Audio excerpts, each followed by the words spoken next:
Film पर्दे पर जितनी भव्य दिखती है, उसके पीछे की मेहनत और संघर्ष की कहानी उससे भी ज़्यादा दिलचस्प है। एस.एस. राजामौली जैसे निर्देशक के लिए परफेक्शन सिर्फ एक शब्द नहीं, बल्कि एक जुनून है। उनकी इस फिल्म के बनने के दौरान कई ऐसे किस्से हुए, जो फिल्म को पर्दे के पीछे भी यादगार बनाते हैं। आइए जानें आरआरआर के सेट पर क्या-क्या हुआ। रामचरण और जूनियर एनटीआर को साथ लाना। जब राजामौली ने ये फिल्म अनाउंस की, तो लोगों को सबसे ज़्यादा उत्सुकता इस बात की थी कि दो साउथ इंडस्ट्री के सबसे बड़े सुपरस्टार्स रामचरण और जूनियर एनटीआर एक साथ कैसे स्क्रीन शेयर करेंगे। दोनों के फैंस को लगा कि स्क्रीन टाइम को लेकर टकराव होगा, लेकिन राजामौली ने दोनों से बात करते हुए साफ कहा, ये कहानी तुम्हारी दोस्ती और बलिदान की है। यहाँ कोई छोटा या बड़ा नहीं, सिर्फ किरदार है। कहा जाता है कि जब दोनों एक्टर्स ने स्क्रिप्ट पढ़ी तो वो इतने इमोशनल हो गए कि उन्होंने बिना शर्त फिल्म के लिए हामी भर दी। हालांकि शूटिंग के दौरान दोनों के बीच हेल्दी कंपटीशन चलता रहता था।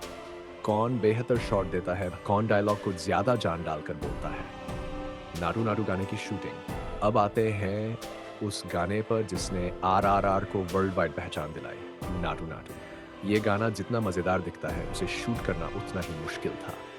इस गाने को यूक्रेन में शूट किया गया और बैकग्राउंड में जो खूबसूरत महल दिखता है, वो असल में यूक्रेन के राष्ट्रपति भवन का हिस्सा है। गाने के स्टेप्स को परफेक्ट करने के लिए दोनों एक्टर्स ने 30 दिनों तक रिहर्सल किया। राजामौली को हर मूव इतना परफेक्ट चाहिए था कि उन्होंने एक सिंगल स्टेप को भी टेक कराया। जूनियर एनटीआर ने मजाक में कहा, राजामौली सर के लिए हम डांस नहीं कर रहे थे, हम अपनी आत्मा झोंक रहे थे। गाने के शूट के दौरान दोनों एक्टर्स ने इतने डांस स्टेप्स किए कि उनके घुटनों में सूजन आ गई। शूटिंग खत्म होने के बाद भी दोनों को एक हफ्ते तक फिजियोथेरेपी करानी पड़ी। लेकिन जब गाना पूरा हुआ तो नतीजा सबके सामने है। एस्कर तक पहुंचने वाला ये गाना वाकई एक मास्टरपीस बन गया। फिल्म के एक मशहूर सीन में रामचरण और जूनियर एनटीआर दोनों झंडा उठाते हुए दुश्मनों से भिड़ते हैं। ये सीन जितना दमदार दिखता है, उसे शूट करना उतना ही मुश्किल था। एक्टर्स को भारी वेशभूषा पहनकर लगातार 65 घंटे काम करना पड़ा। रामचरण ने एक इंटरव्यू में बताया, हमारे लिए सबसे बड़ी चुनौती गर्मी नहीं थी, बल्कि उस इमोशन को बरकरार रखना था जो उस सीन में दिखाना था। शूटिंग खत्म होने के बाद पूरी टीम ने उन्हें स्टैंडिंग ओवेशन दिया, क्योंकि उन्होंने बिना किसी शिकायत के वो सीन कंप्लीट किया। एक्शन सीक्वेंस की तैयारी। आरआरआर के एक्शन सीक्वेंस को देखकर ही दर्शकों के रोंगटे खड़े हो जाते हैं। खासकर वह सीन जिसमें जूनियर एनटीआर जंगल से निकलकर शेर के साथ एंट्री लेते हैं। इस सीन को शूट करने में 3 महीने का वक्त लगा। शेर असली नहीं था, बल्कि वीएफएक्स की मदद से बनाया गया था।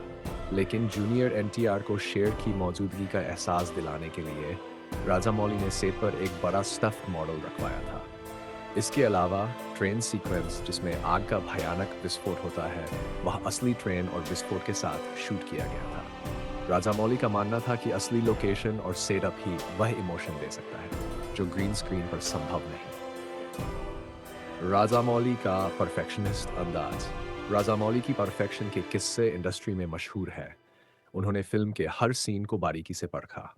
मसलन रामचरण और जूनियर एनटीआर के कैरेक्टर को डिजाइन करने में महीनों का वक्त लगा। यहाँ तक कि उनके कपड़ों के रंग भी सोच समझकर चुने गए, ताकि उनके व्यक्तित्व को दर्शाया जा सके। फिल्म के एक सीन में रामचरण को बारिश में खड़े होकर एक बड़ा डायलॉग बोलना था। राजामौली को वह डायलॉग इतना परफेक्ट चाहिए था कि उन्होंने रामचरण से ज्यादा रीटेक करवाए। शूटिंग खत्म होने के बाद रामचरण ने कहा, हम थक गए, लेकिन राजामौली सर कभी नहीं थकते। आरआरआर सिर्फ राजामौली और एक्टर्स की मेहनत नहीं है, बल्कि पूरी टीम का जुनून था। सेट डिजाइनिंग से लेकर कॉस्ट्यूम तक हर चीज को बारीकी से तैयार किया गया।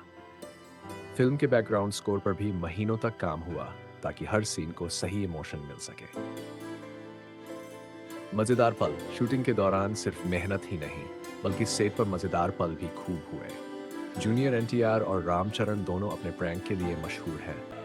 उन्होंने एक बार राजामौली को यह कहकर चौंका दिया कि उन्होंने स्क्रिप्ट में बदलाव कर दिया है। जब राजामौली ने पूछा तो दोनों ने हंसते हुए कहा, सर, हमने बस आपके रिएक्शन का टेस्ट लिया। नतीजा, आरआरआर सिर्फ एक फिल्म नहीं, बल्कि भारतीय सिनेमा का गौरव है। पर्दे के पीछे की इन कहानियों ने ही इसे इतनी शानदार बनाया।